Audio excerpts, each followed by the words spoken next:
The one thing about him, sort of when you talk about history and legacy, he's a little bit like Will Chamberlain. His numbers were so big that we almost put him in a different category. You know what I'm saying, Zach? Yeah, like, it's 100%. Like, who's the greatest football player of all time? People say Tom Brady, Joe Montana. It's an era thing. It's an era thing. And even for his era, it's like, oh, yeah, Jim Brown was the best ever.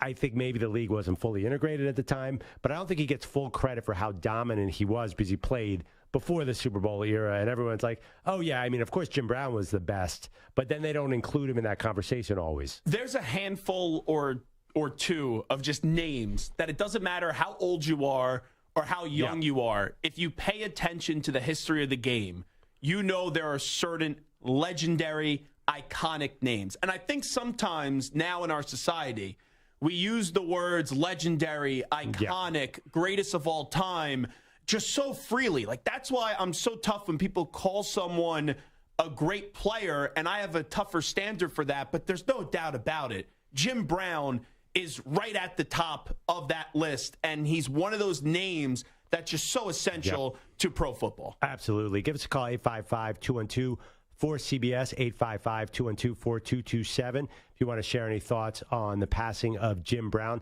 Of course, the other thing, too, he was one of the great lacrosse players of all time, just an all-around incredible athlete. Of course, lacrosse didn't have a professional league. I don't know what he would have done with that. Just unbelievable. He had this thing we did. I watched a lot of NFL films on him. He would go down. He'd get tackled, a 7-yard run, go down. He'd stay down. It's almost like a modern NBA player who gets fouled. He would look like, oh, I can't get up. I can't get up. He'd stay down. Then he would slowly walk back to the huddle. Then hike, bam, right through the hole, 9 yards again. He had this interesting style where he always looked like he was beat up, but he just completely dominated his era. And the other thing, too, is back then the running back was what the quarterback is now. Remember, you probably don't, you might be too young. Remember when running backs were the primary stars in the sport? Walter Payton, Tony Dorsett, Earl Campbell. I think Jim Brown was really part of that. And now it's like, well, who's the most famous running back? I can't even, no one jumps off the top Derrick of my Henry, head. right? Like in the year of 2023, probably Derrick Henry. Right. But the thing is that running backs don't have the shelf life. And the position's devalued now. Yeah.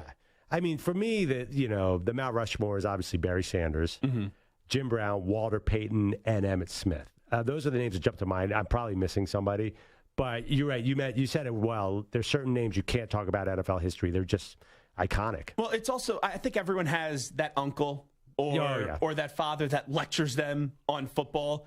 And for me, my uncle went to Syracuse, absolutely loves everything to do with Syracuse. Jim Brown clearly attended Syracuse as well. And there's always moments where you're watching football growing up as a kid where you get the lecture for 10 minutes about the old days and the history of the game from your uncle.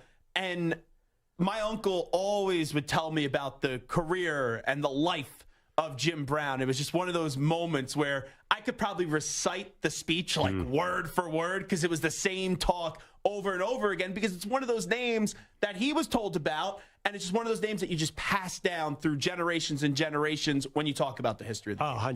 100%. We have NFL Network on the background. They're showing a football life for Jim Brown, and he looks like a combination of Derrick Henry and Barry Sanders. He's spinning out of tackles, but he's also runs kind of upright, is just faster than everyone. By the way, you know who I would also put near that Mount Rushmore? One of the greatest highlights. O.J. Simpson was amazing back then. Now, talking about a complicated legacy. Yeah. I don't know if you can even include him in that. You know whose highlights I loved more than anything? Gale Sayers. Okay. Gale Sayers. Oh, pull up a highlight reel of the break of him on YouTube. There's nobody who ran like Gale Sayers, even Jim Brown. I love that old school football stuff.